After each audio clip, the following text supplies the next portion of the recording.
di quest'atto convien che tu bei prima che tanta sete in te si sazia. Così mi disse il sol degli occhi miei.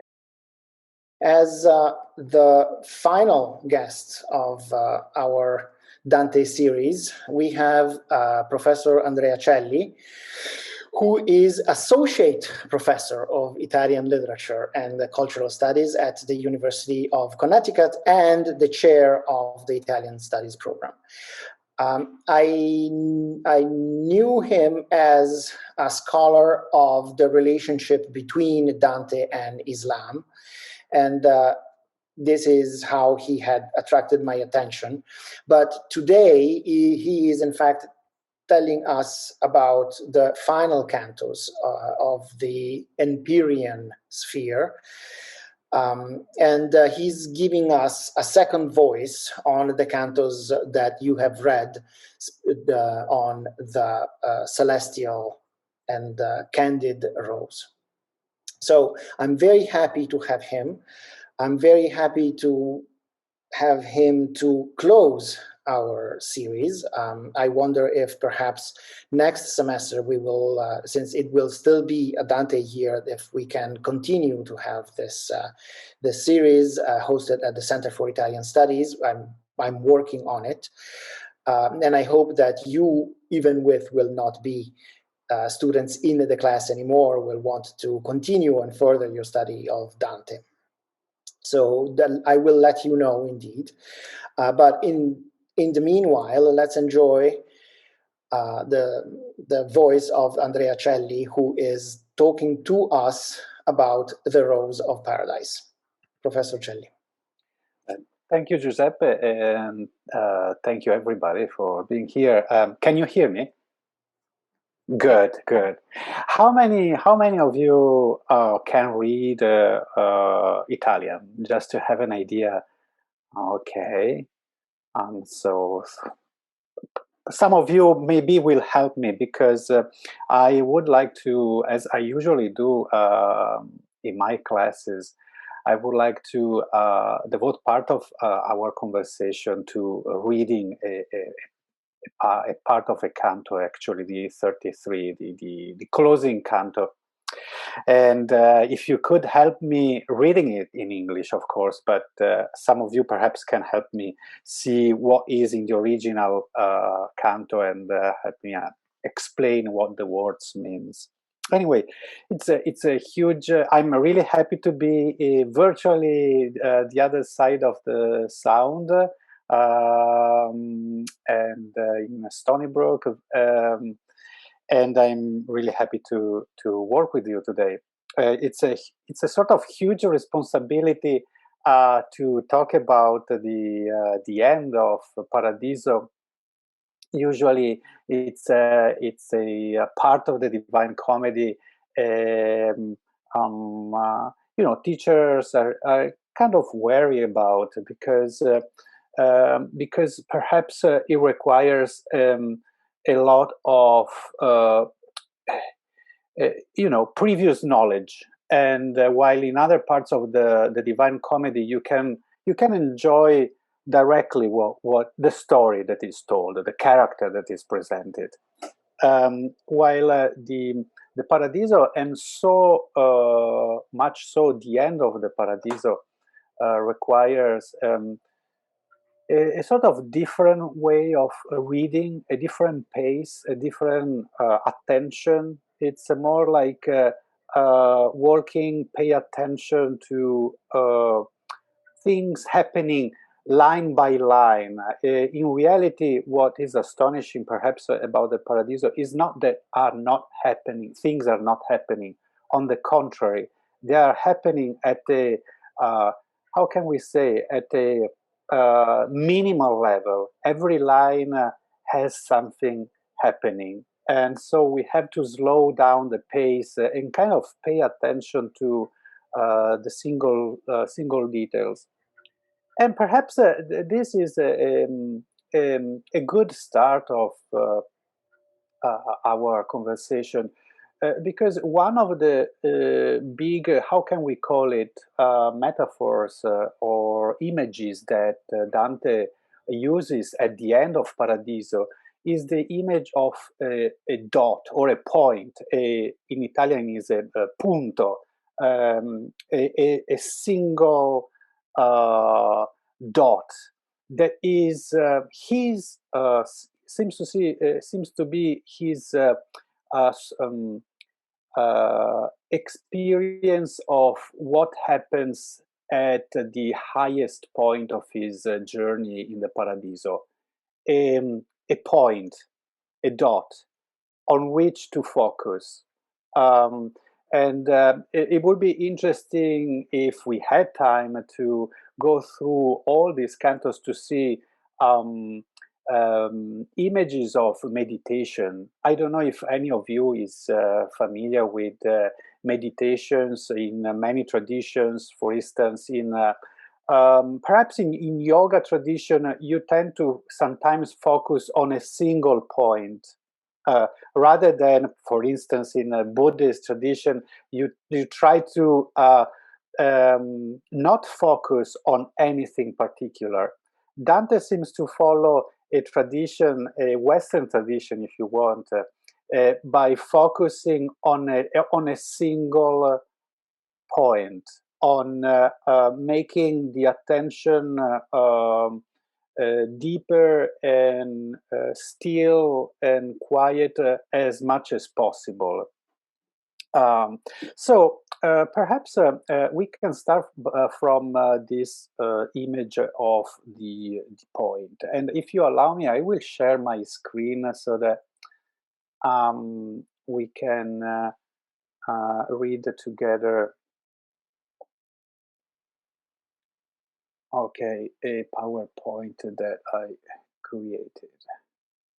Okay, just to have an image from which to start. So these are the cantos 28, 29, 30, where uh, Dante is still in company, accompanied by Beatrice, and you can see Beatrice. This is a famous manuscript at the British Library in London. Here you see Beatrice kind of touching the head of Dante, who is kneeling in the sky, and here the illuminator tries to draw, give the image, create the image of a rose, a mystical rose. The mystical rose is a sort of amphitheater in which all the blessed and the angels are for the eternity. And the image of the rose is an image that tries to convey in a poetical way the metaphysics, if you want, of the Paradiso. The fact that all these souls are together in the same place, but at the same time they are in different places. Now, this is one of the um, literally almost a mind-blowing, if you want, aspect of the Paradiso, the fact that Dante tries to convey the metaphysical nature of the space in the Paradiso, the fact that everywhere is the center and everywhere is also close and far at the same time.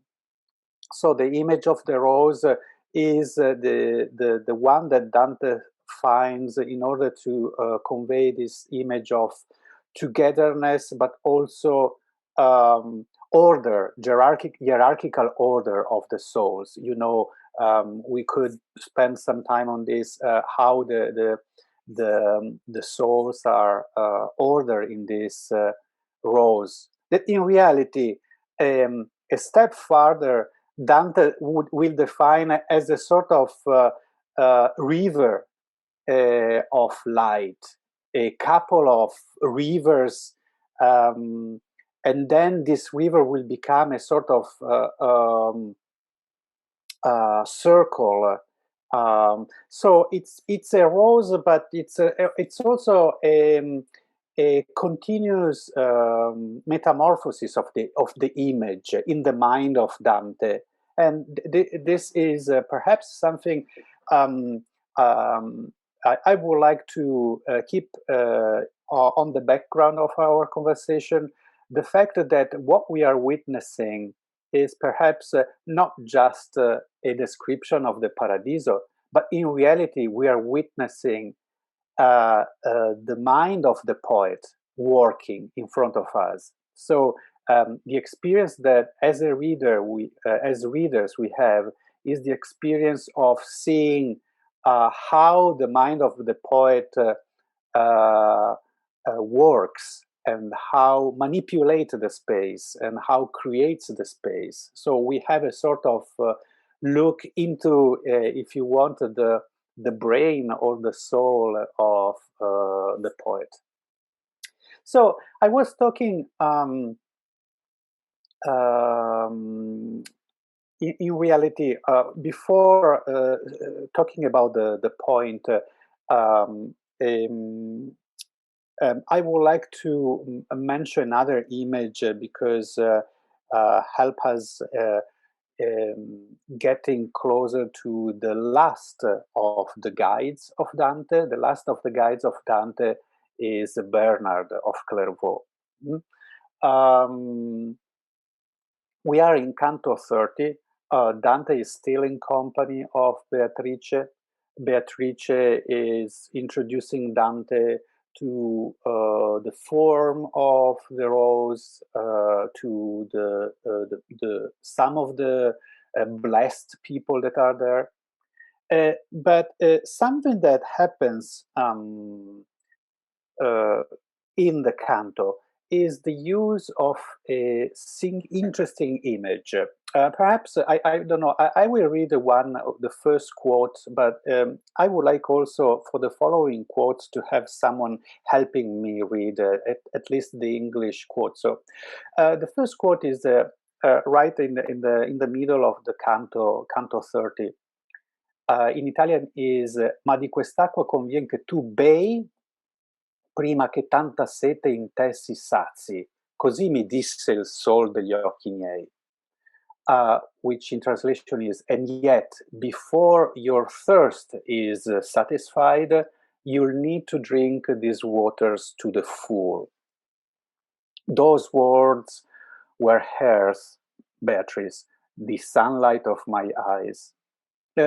So Dante is asked to drink the waters of this river rose, if you want, this cascade of lights that are the blessed souls and the angels, in order to strengthen his sight. Okay, and this is an interesting image, the fact that he is asked to drink the light, right? So the following passage adds something to that image. Is there anybody who would like to read the English after I read the Italian? Bea ask Anna. Oh, Gabriella. Perfect. Ok. Non è Fantin che si subito rua col volto verso il latte se gli svegli molto tardato dall'usanza, se si svegli molto tardato dall'usanza sua, come feci io per far migliori spegli ancor degli occhi, chinandomi all'onda che si deriva perché vi si immegli. E sì come di lei beve la gronda delle palpebre mie, così mi parve di sua lunghezza divenuta tonda. Gabriella, would you like to read the English? Thank you. No baby waking later from its nap than normally it would, so hurled itself face down to mother's milk as I did now. To make my eyes as mirrors better still, I bent towards the wave that, flowing there, will sweep us always onward to in-bettering. I drank to the arching waves of my brow and then saw all anew, as though that length of light had now in form become around. Thank you. So, no baby in Italian is Fantin. If Dante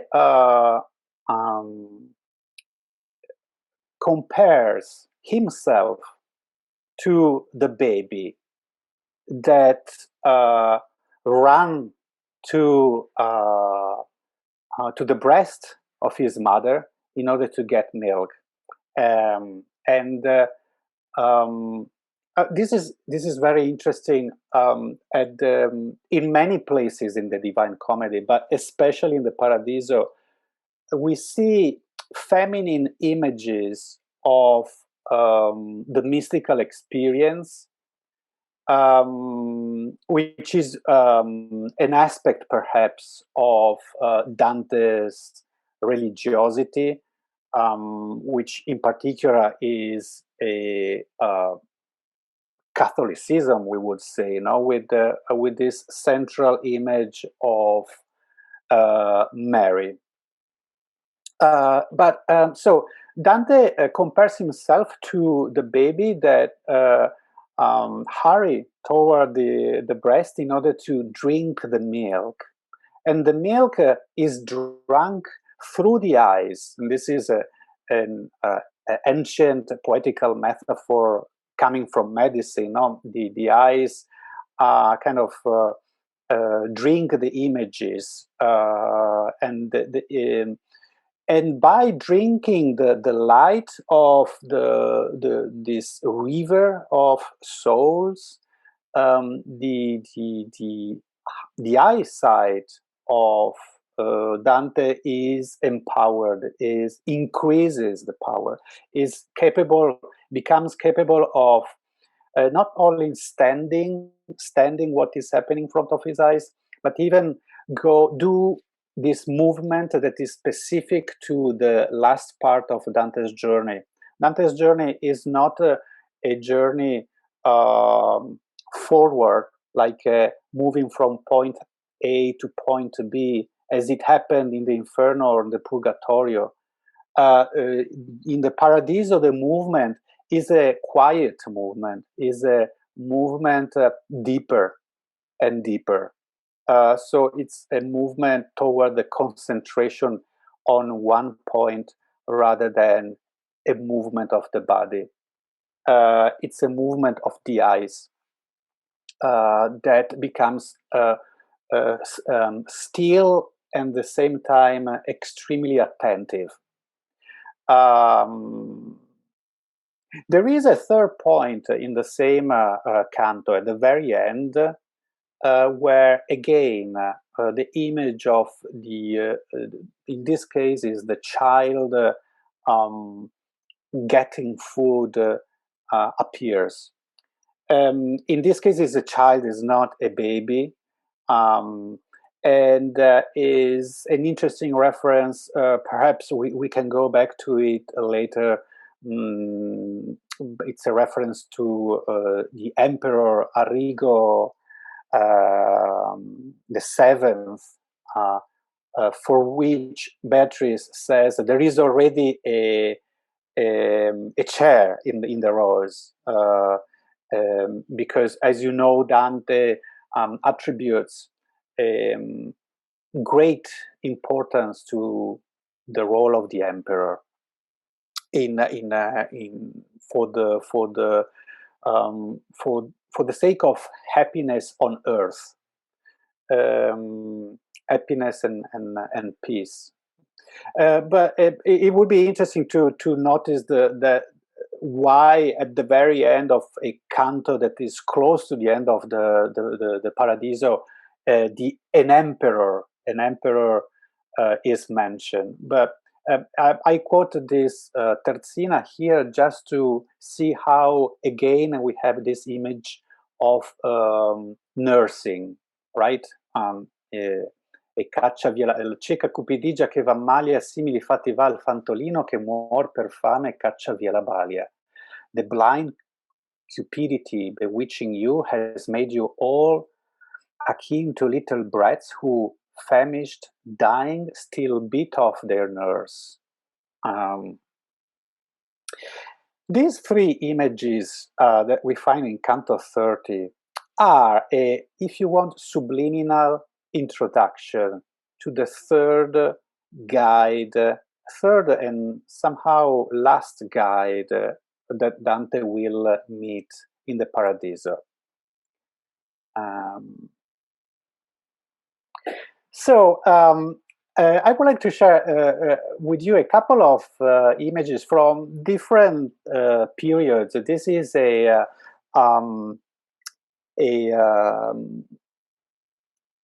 I believe, yeah, it's a canvas that you would be able to see in Prado Museum in Madrid.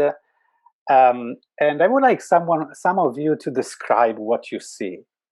Is there anybody who can try to describe what you see? You can unmute yourself without waiting for.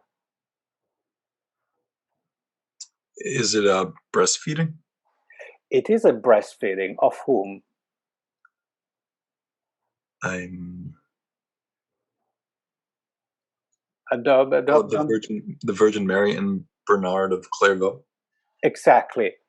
Here on the lower left corner, we have Bernard. So it's an important image of Catholic spirituality in the Middle Ages, but also beyond the Middle Ages, the nursing Mary nursing baby Jesus. But here, Mary is doing something. She is squeezing her right breast, and a jet of milk reaches Bernard. Here we have another image also from the 15th century. This is more from the German, from German Europe. And here again we have a beautiful Gothic Virgin Mary squeezing the breast, and you see the jet of milk reaching Bernard. But I would like to ask you, do you notice any difference? I mean, apart from the style, is there a detail that you would like to highlight regarding the theme? In the first image that you were showing us, it appears that the milk is reaching Bernard's mouth, and here it's not.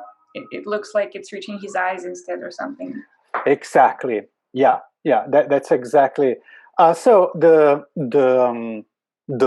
jet of milk can reach either the mouth, which is more, as how can we say, more realistic version of the image, but the more spiritual version of the image, the milk reaches the eyes, or here seems to be the forehead, because obviously the milk is can be understood in two ways. There is a more popular version of the legend attributed to the life of Bernard, where the milk is curing. It's a physical milk curing the eyes of Bernard. There are many versions of the story. And here we have another image. This is an image from a manuscript of the Divine Comedy that you can find online. The physical copy is at the British Library. It's one of the most beautiful illuminated manuscript that we have. It's Yates Thompson 189.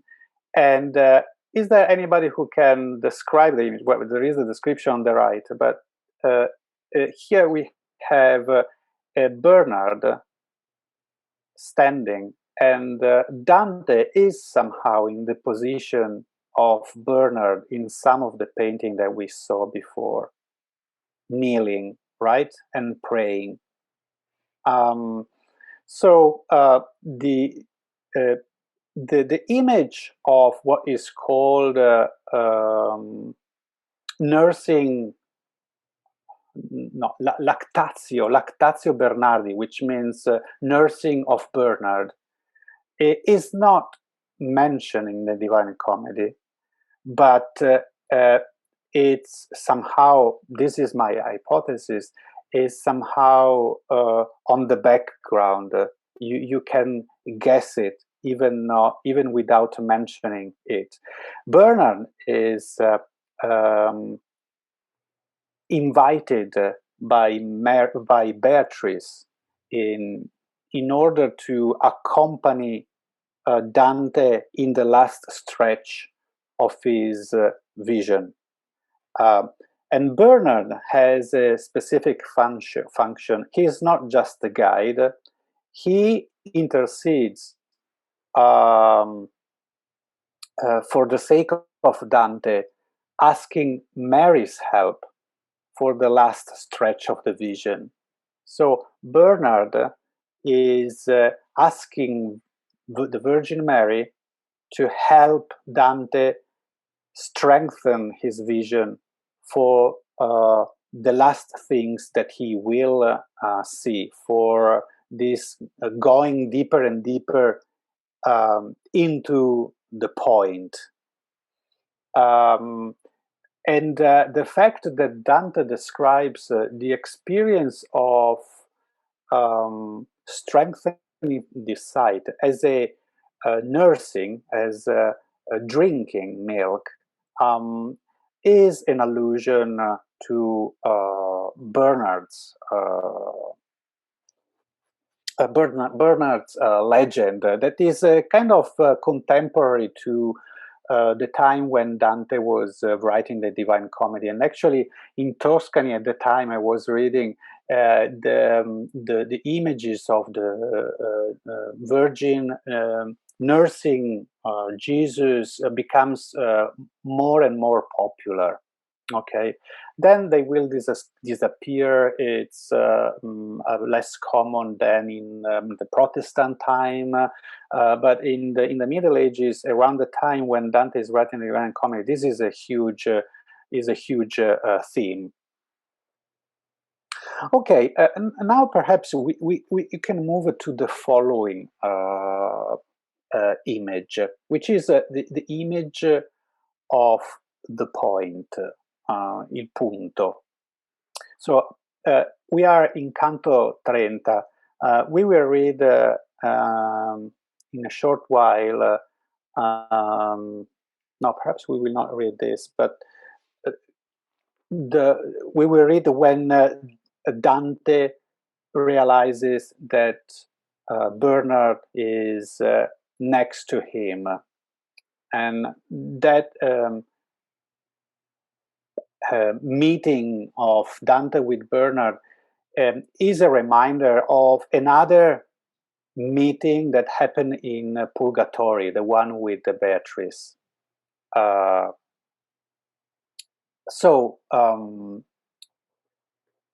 Il punto che mi vinse parendo inchiuso da quel ch'egli inchiude. The point that overcame me, point that seems enclosed by that which it encloses. This is one of the, as we were saying at the beginning, one of the aspects of the Paradiso, this change of perspective. Dante is trying to explain the metaphysical nature of the space of the Paradiso, and the fact that the ultimate experience that he has is not a God the way we would perhaps describe it as a being, if you want. The ultimate experience that Dante describes is a point, and is a point that is not higher and farther, but is the center that in reality encloses everything. It seems to be enclosed by everything, but in reality is a point that is enclosing everything. Which, if you want, could be another interesting image, because it's a sort of image of a womb, if you want, enveloping, enclosing everything. il punto, the point, comes back many times in these last cantos of the Paradiso. In the same canto, for instance, there is a reference to the punto, to the point, as the in relation to him as a writer. He says, "I yield. I am defeated at this passage more than a comic or a tragic poet has ever been by a barrier in his theme." Barrier is punto. This punto is what wins him as a poet. But before reading the third one, I would like to do some little archaeology, if you want, of the punto, because this punto, the image of the point, is presented earlier in the Paradiso. The first time, I think, is in Paradiso 28. And we read: Io sentivo osannar di coro in coro al punto fisso che li tiene agli ubi e terrà sempre, ne quai sempre fuoro. E quella che vede pensier dubi nella mia mente disse: I cerchi primi t'hanno mostrati i serafi e i cherubi, così veloci seguono i suoi vini, per somigliarsi al punto quanto ponno e posson quanto a veder son sublimi. Who would like to read the English translation? I heard Hosanna sung from choir to that fixed point which holds and always shall hold them to where they have forever been. And she who saw my mind's perplexities said, the first circles have displayed to you the seraphim and cherubim.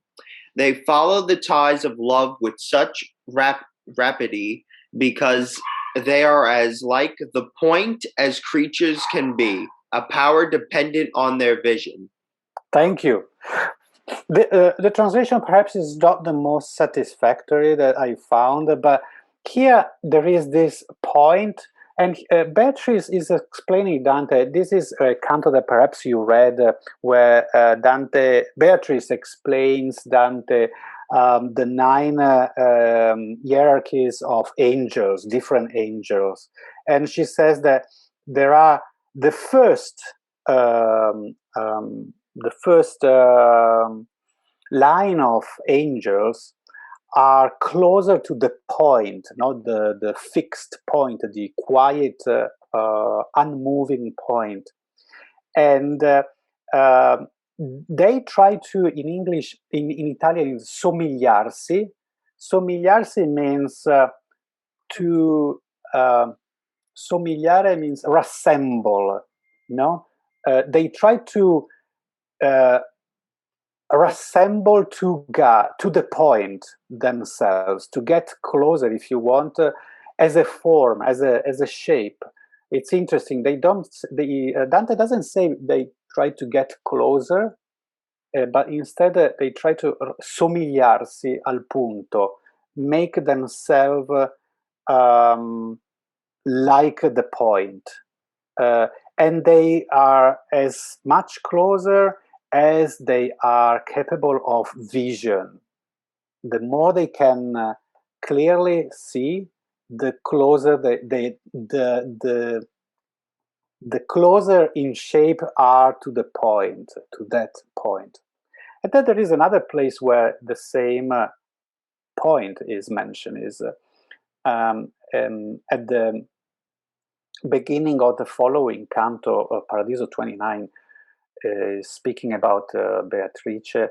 Col volto di riso dipinto si tacque Beatrice, riguardando fisso nel punto che m'avea vinto.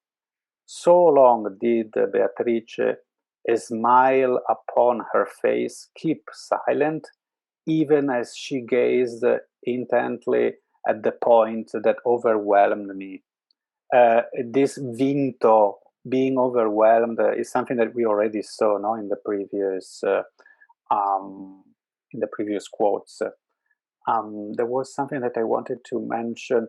Yeah, in Italian, it's really a matter of also of sounds. In the previous quote is così veloci seguono i suoi vini, per somigliarsi al punto, quanto ponno e posson, quanto veder son sublim, this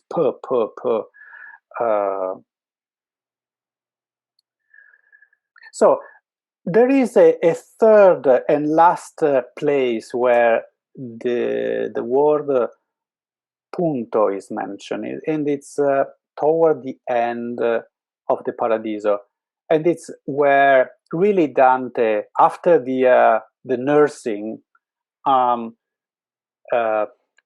of delve into the point, if you want, kind of let himself through the eyes fall into the point deeper and deeper, as an angel would do, trying to somigliare, trying to making himself similar to the point. And the quote is, un punto solo m'è maggior letargo che 25 secoli all'impresa che de Nettuno a mirar l'ombra d'argo. It's an interesting reference to a story from ancient Greece. So brings more forgetfulness to me that a point brings more forgetfulness to me than 25 centuries have brought to the endeavor the starter Neptune with the Argos shadow. And this is the way the same illustrators try to convey what Dante is talking about. It's interesting for the illustrator. This is a very important quote, even if it's only 3 lines. And you see this this boat, the boat of the Argonauts, and on the right side you see Neptune, the god of the sea, astonished by seeing the first boat, the first ship cruising through the sea. No, it's the huge surprise of the god seeing a boat with the man on it. And it's interesting to think that Dante, close to the end of his vision, kind of make a reference to this image of a boat cruising the ocean, because it's somehow what he is doing. He seems to say, I am like an Argonaut, if you want. I'm one of the first cruising this ocean, this sea that is. He never says God. Actually, this is interesting. Dante does not make a lot of references to God as a name. He instead uses different words. One of the first that we found was exactly the image of the sea. God is the sea, is an ocean of light, rather than it's a point and it's an ocean at the same time. And Dante is in that boat, if you want. And you see here Mary with this halo, or these beams coming out of her that are, here there is Beatrice. In reality there should be Bernard, because it's not Beatrice here. It's Bernard who is interceding between Dante and the Virgin. And it's almost a Buddha, if you want. If you look at the Virgin Mary, it's irradiating, and it's in this position of concentration. And she is interceding between Dante and the point, the point where he is about to delve into. And as we saw in the previous images of nursing Bernard, the Virgin Mary is kind of, there are these beams that have they empower Dante's side. This is at least the iconography. Okay. Oh, if you just want to have a look at, I forgot to share with you this image. Is there anybody who would like to read this, just to have a little bit of background? You see here also, this is a nice, another nice illustration. Is there anybody who would like to read this description? Oh, please, Stephanie.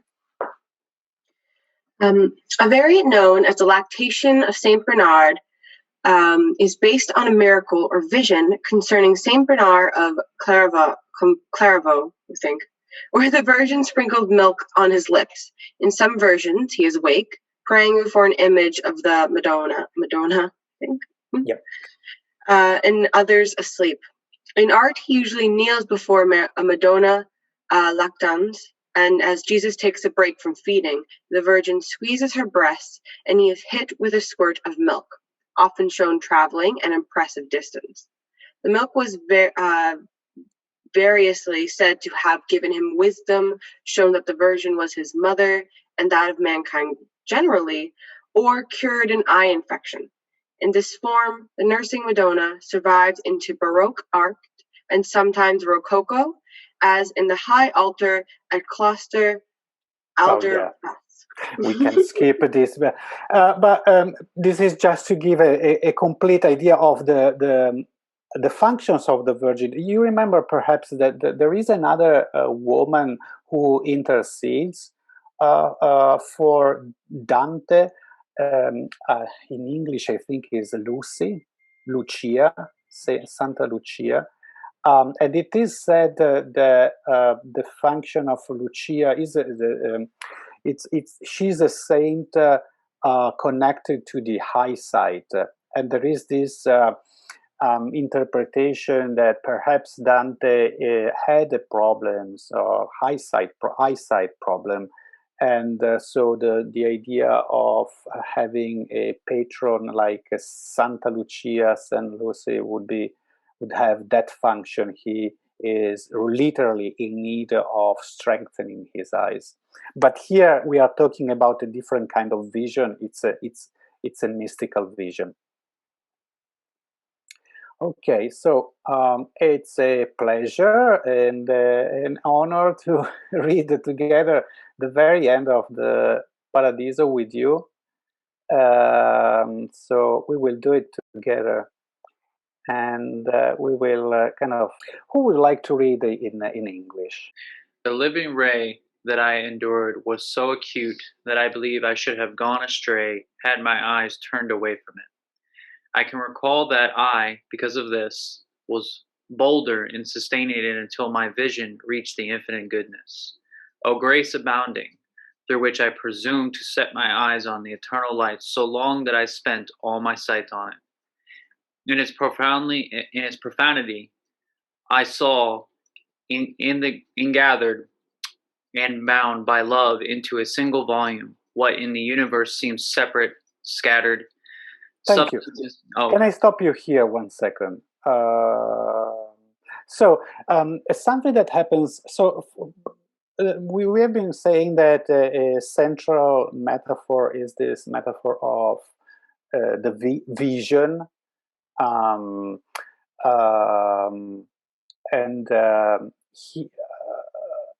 But from now on, images will start happening at an increasing rate, and one image seems to lead to the following one.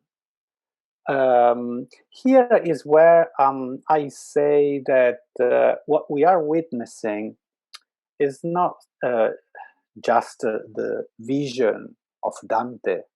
What we are witnessing is the creation of Dante. Is Dante working? Is the imagination of Dante that we are witnessing here.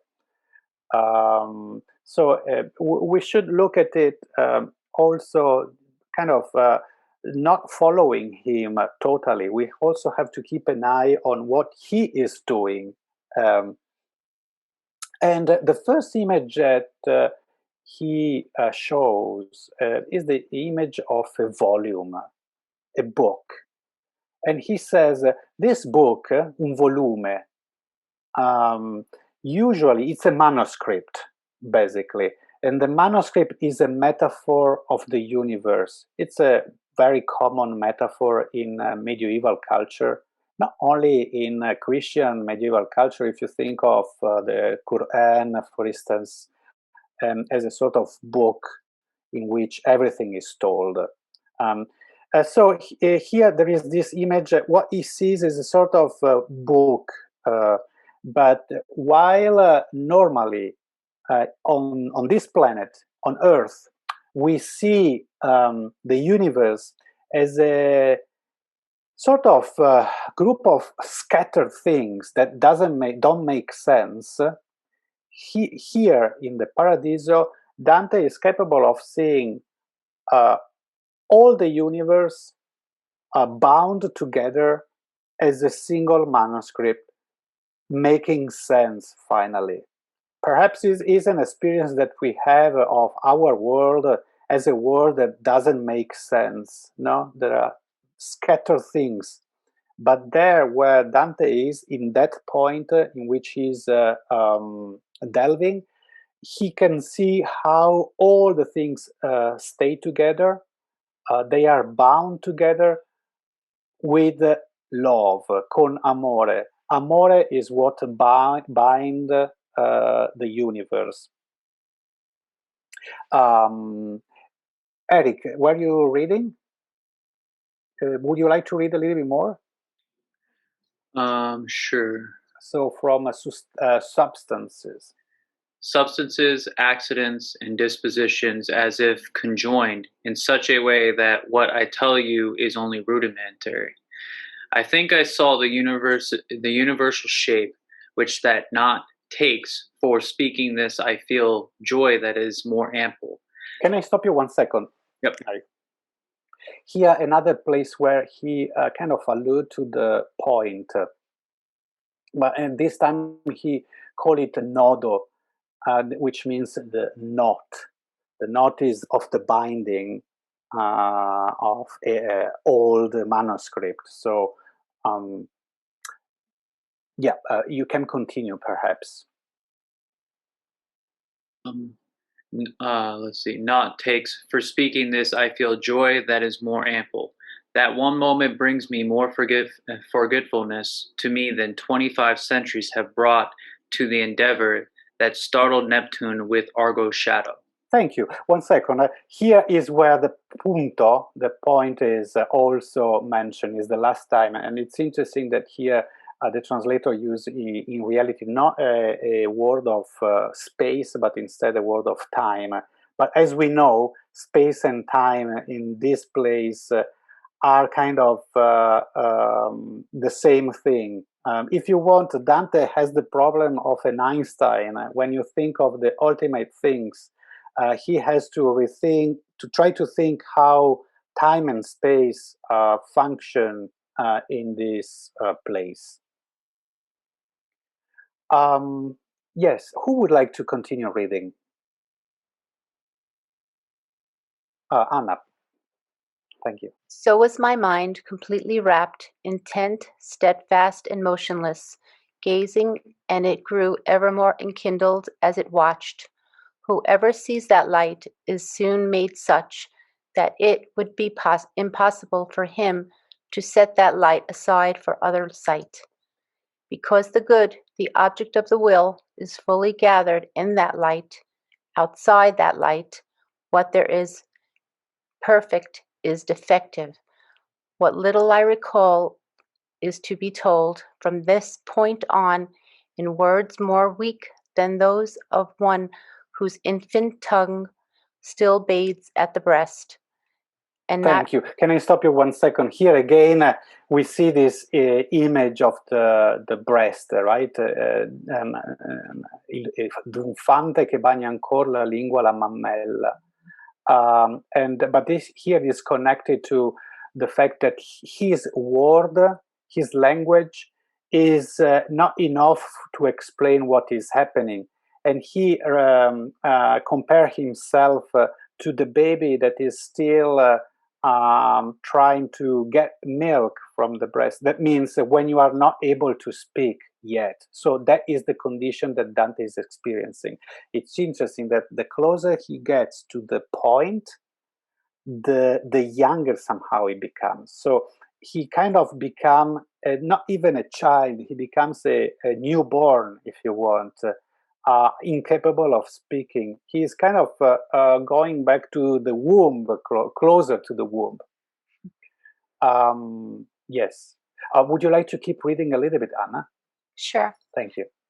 And not because more than one simple semblance was in the living light at which I gazed, for it is always what was before, but through my sight, which as I gazed grew stronger, that sole appearance, even as I altered, seemed to be changing in the depth and bright essence of the exalted light.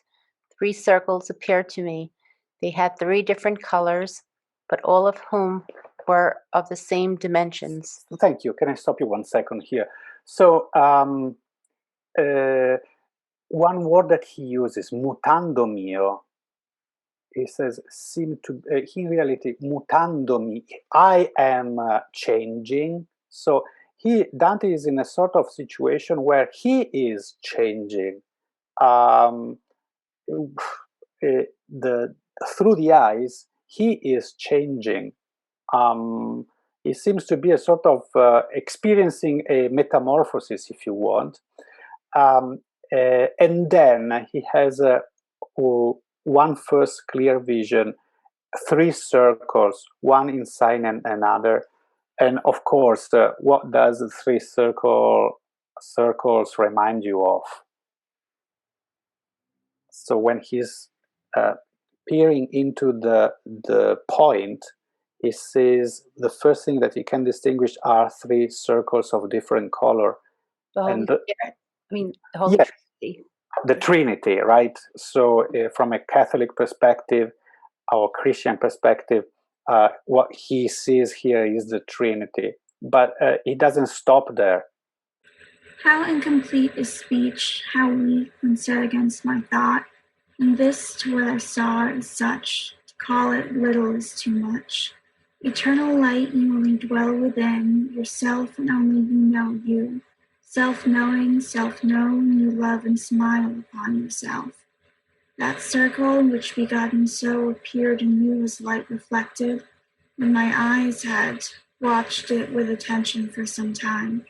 Within itself, and colored like itself, to me seemed painted with our effigy, so that my sight was set on it completely. Thank you. Can I stop you here? So this is a surprise. So at the center of the 3 circles, and we are very close to the end, he sees our effigy, the nostra effigie. What is nostra effigie? It's basically he sees the image of humans. At the center of the Trinity, what he sees is the image of the humans. It reminds me a little bit of the final vision, I think, of the Odyssey. One space of at the very end is this cubic object, and then ape, right? And here Dante seems to have as a last vision the image of man, humankind, actually, rather than man, humankind, our human effigy. Who would like to do the last stretch of the reading? So I searched that strange sight. I wished to see the way in which our human effigy suited the circle and found place in it. And my own wings were far too weak for that. But then my mind was struck by light that flashed, and with this light received what it had asked. Here force failed my high fantasy, but my desire and will were moved already, like a wheel revolving uniformly, by the love that moves the sun and the other stars. Thank you.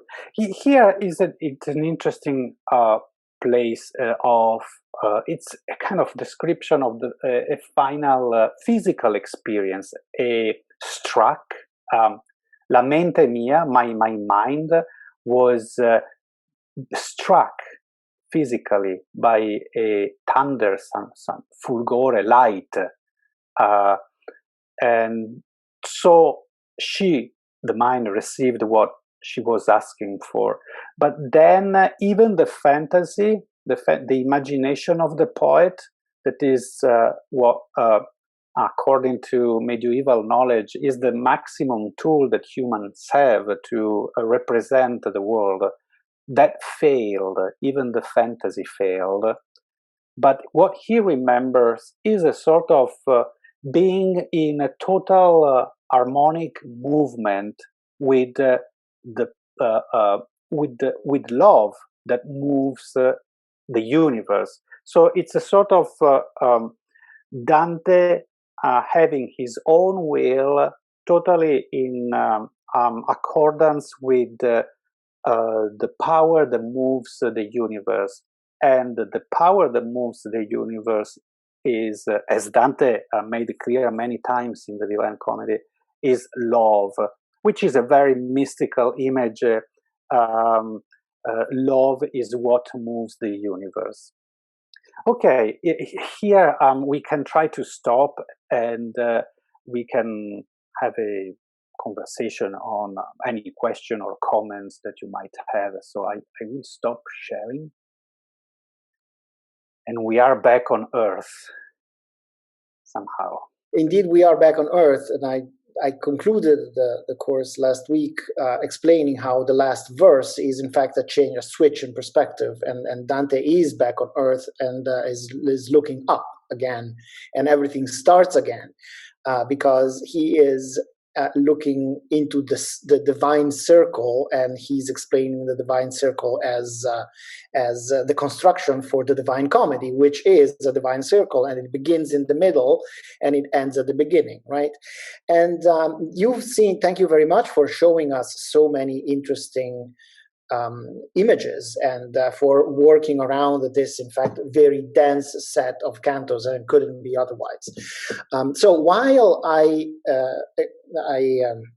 exhort everyone to write down in the chat their questions for clarity, so that we can propose them and continue our discussion. In order to give everybody some time to organize their ideas and to break the ice, I would like to propose one more image that works very well with the final verses that you have commented. I did not introduce it in my own lecturing, but I think it's interesting and important to understand what Dante is saying when he is talking about the geometer in Canto 33, 133 on, the simile of the mathematician, and he is indeed debating about the relationship between the square and the circle. He is talking about pi. He's talking about that imaginary number, which relation was discovered precisely much later, but he is, in a sense, he's posing to his readers the same problem that Leonardo da Vinci was posing in his manuscripts. Of course, you know what I'm about to share. It's the Vitruvian Man. And what is interesting is that it seems to me, but this is a question to you, in fact, that Dante is posing it as a problem, while Leonardo is posing it as a solution, because Dante is not capable of rendering it in words, or in what for him would be a visibile parlare. Yeah, we all know what that is, but Leonardo is, in fact, presenting it as a solution. What Leonardo is saying is that the human being is the squaring of the circle. And when Dante is saying that he is seeing in the mind of God he says, effigie, our effigy, most commentators see it as if that would be the face, the human face. But as Leonardo is showing, effigie is not necessarily the face. Effigie could be the whole body.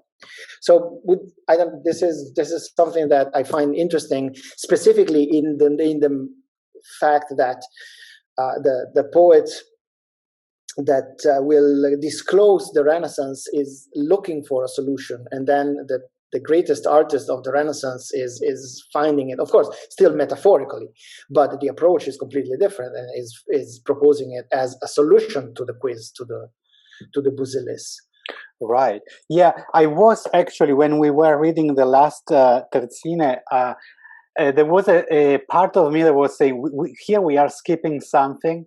I think we skipped exactly the terzine where the image of the how do you translate in English geometra? Let's see how is it translated by Sinclair. Give me a sec. The geometer.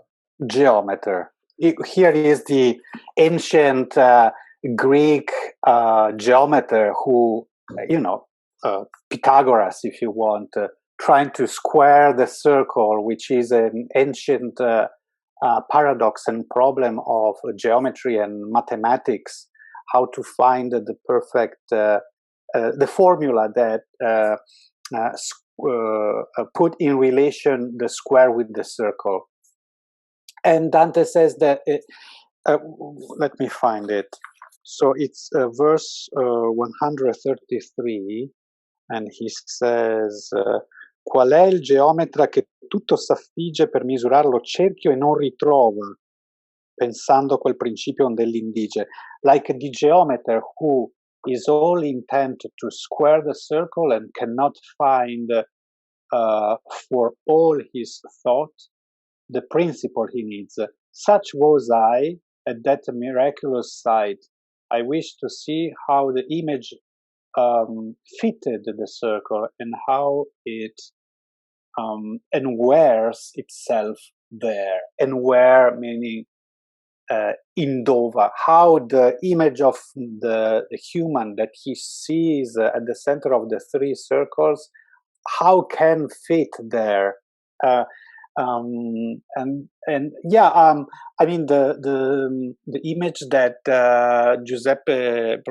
Professor Gazzola shared is undoubtedly striking. So it's made by Leonardo da Vinci. I'm not sure if there is a conscious relation between. I'm not sure because I haven't studied it, between that painting, that image drawing of Leonardo and the Divine Comedy. Leonardo was very much interested in Dante, so there could be an interest, but I'm not specialized, so I don't want to say wrong things.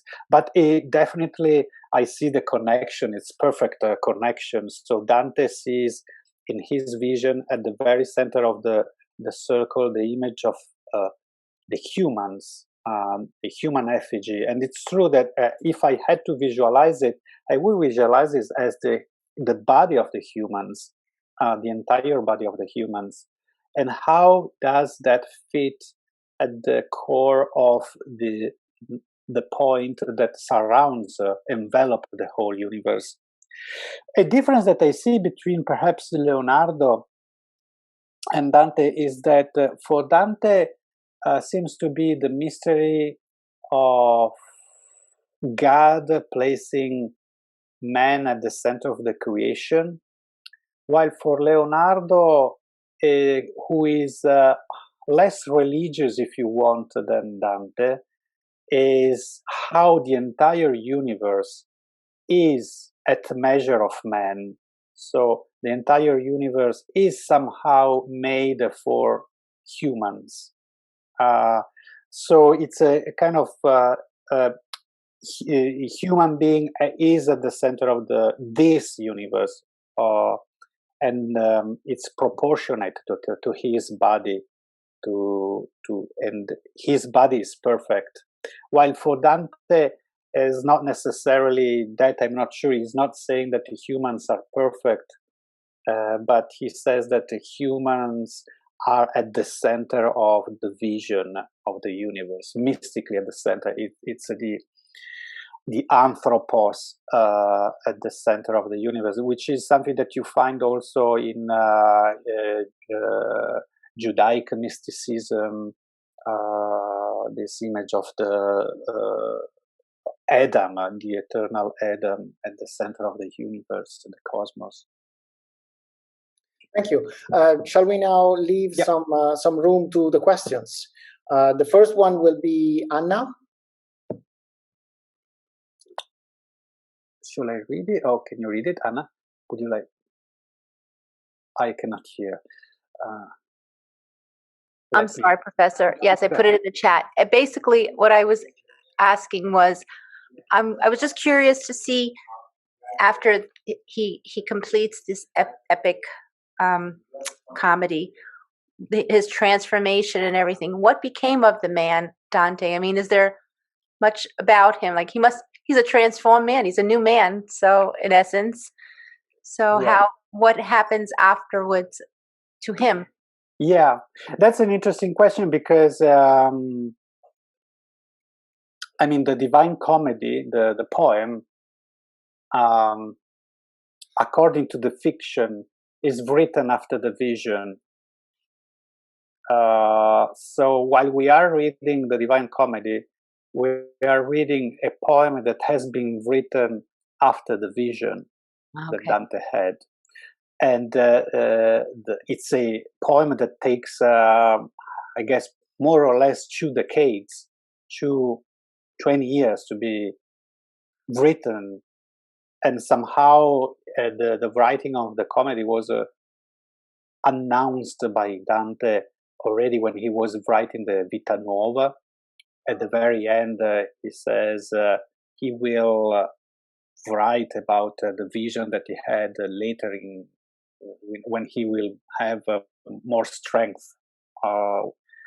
So we are so deep into the fiction of the Divine Comedy that we think that what will be of Dante after he wrote after he had the vision. Well, after he had the vision, he wrote the Divine Comedy, but that is a fiction, if you want, of the Divine Comedy, which is told by Dante, the narrator.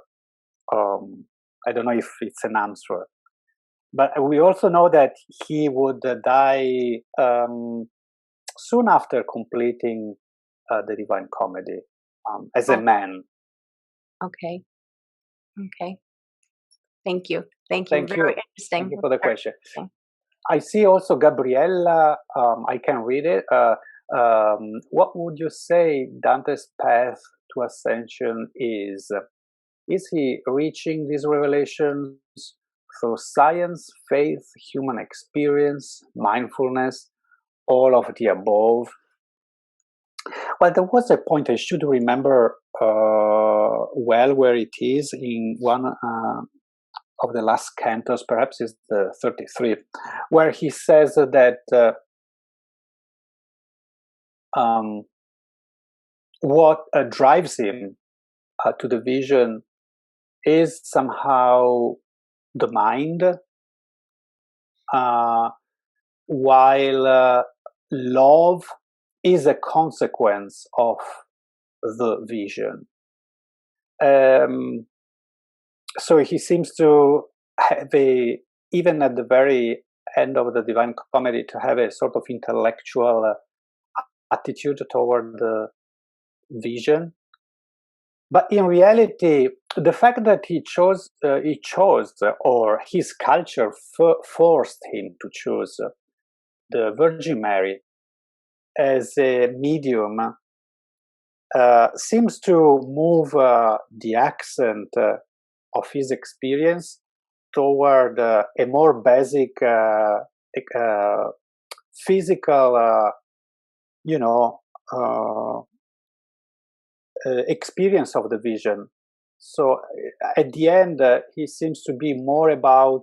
It seems to be more about his body and love, nourishing. So it's true that it's all about metaphors. And when he says nourishing and drinking, he's thinking about an intellectual vision, high eyesight.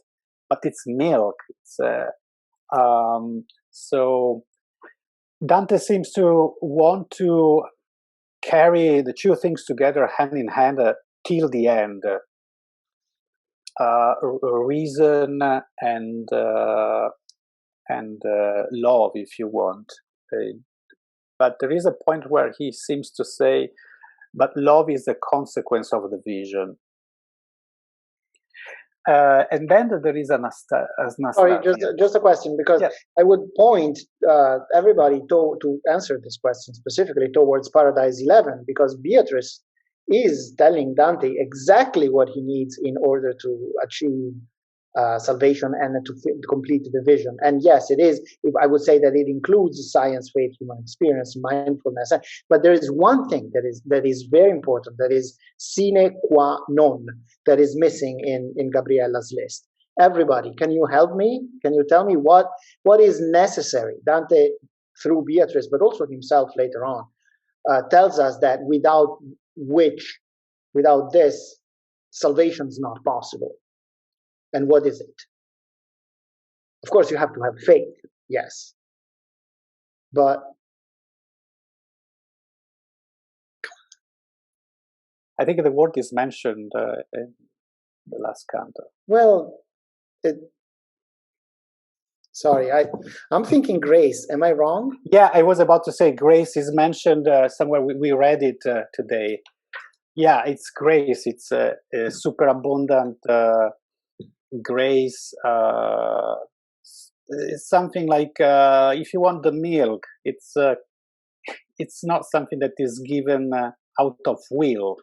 It's it is the divine. It is the divine intervention without which nobody can be saved. Indeed. So yes, Anastasia, would you like to pose your question? Yes, thank you, Professor. So in a previous class, we have connected the mystical rose to the female genitalia. And also throughout this lecture, you have mentioned that Dante connects feminine images to a mystical experience. We mentioned the womb and the nourishment, lactation. So, and then we also mentioned that Dante is becoming more like a newborn, getting closer to the point. So I was wondering if there's a possible connection between this kind of feminine interpretation of some of the images and the mystical rose and Dante's, becoming a newborn. Right. Yeah. It's you said it somehow in your question, which is a comment rather, and yeah, I agree that. I was about to say something about the mystical rose. There is perhaps you are familiar with that.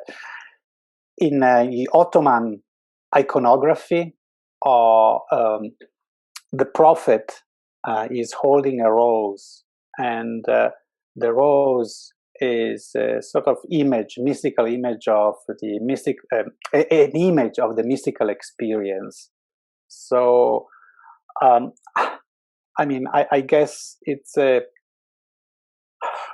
I guess in Buddhism you have the lotus, which is another flower with this kind of similar structure, if you want.